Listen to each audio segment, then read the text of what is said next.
be great to hear about the different kinds of structures, different kinds of legal structures or corporate structures that you've helped organizations create. Yeah, often we have organizations that are looking to retain some sort of independence, but also gain some sort of economies of scale or growth or efficiency from partnering with other organizations. And so an affiliation structure, which spans a lot of actual legal structures, can be helpful in that realm. Some of the considerations around that are, what's the overall goal of coming together? So what is it that each organization still wants to be able to have local authority and local control over, versus what is the collective desired impact of the organizations that are coming together, and what does that need to look like? What are the different governance structures? So what is that centralized governance structure versus, and how do the local governance structures fit into that? What are the specific services or operations that are happening centrally versus within each of the local organizations? How are fees moving between the two, or more than two, between the various levels of the structure?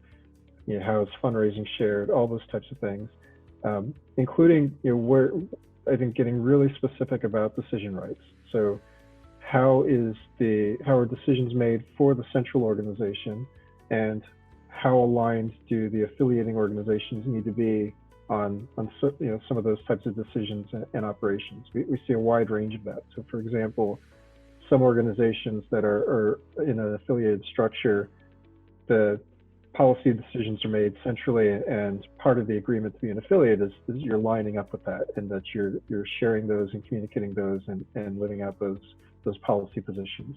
Whereas we do see some organizations that may have a national or statewide office, but that part of that structure gives autonomy to those affiliates to have different positions, or in some cases even to have opposing positions from the main office. And so really getting clear on what are the goals of coming together, and how are the power structures and power dynamics to be figured out in a way that allows those goals both locally as well as collectively to be achieved successfully. I'd like to talk about shared services, because I'm seeing more organizations interested in forming some kind of agreement around sharing back office services and finding ways to just get efficiencies without a change in governance structure sometimes, or potentially a creation of a shared services entity.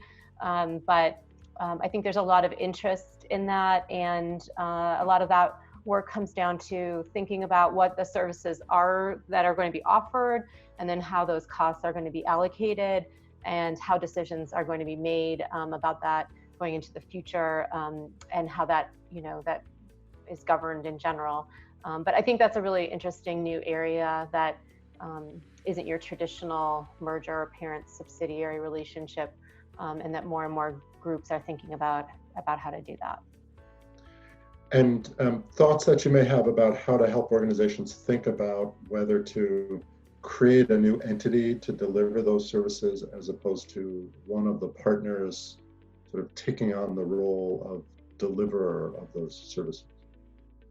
Yeah, I think it comes through, there's no right answer. It depends on the situation of the groups that are involved in the conversation, but it involves that assessment and mapping process to understand what are the needs of the groups that are involved, what is currently available, like what's the current capacity, and then where is there a gap, or where is there a desire to centralize those? Because if you can map it out and figure out, hey, this group can do our IT for us, and this group can do marketing, and this group has great finance folks who can, we can contract with, then maybe you don't need to create a new entity. But if there's a common need among all the groups for a certain kind of work, then I think by going through that assessment and mapping process, you can kind of determine what can be accomplished sort of internally, and then what needs there are, what demand. It's really sort of a demand analysis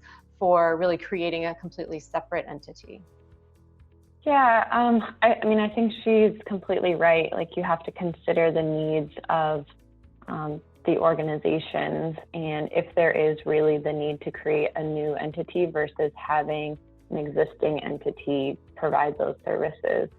I think honestly, a lot of it comes down to trust. So sometimes the reason why a new entity is created is because the organizations feel more comfortable doing it that way, and having the ability to have one of their representative board members on the board of the new organization and things like that.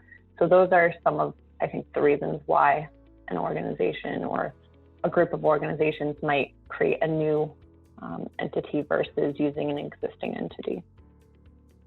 And also, I think it protects, I mean, kind of, it's the same point, but it builds on that accountability so that if the initial folks who are involved in setting it up aren't there someday, that there is, if you have a separate entity, you have that accountability that you might not if you're, just, contracting for services among each other. And if there's staff changes, you're more at risk versus if you set up a new entity, then you know that there's sort of, all of that work is done under that new entity, and it will survive changes in staff at all of the participating organizations. So Louise, wondering if you have thoughts about or how you talk to folks about a parent subsidiary or sole member structure versus a true legal merger structure. Right. It comes up quite often in terms of people wanting to see if there's opportunities for parent subsidiaries. Usually the conversations that I'm having is really trying to understand the reasoning why somebody would want to do it, first of all, because that's usually where it goes. Usually what I really try to suggest with organizations is that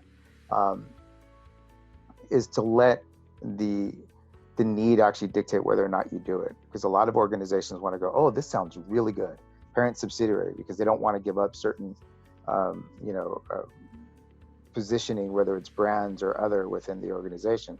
So what I try to do with our clients is actually just try to detail to them, the primary benefits of this are really from the standpoint of protecting certain grants and assets that you would lose because you'd lose your nonprofit status, your own 501c3, or if there's a really compelling branding reason.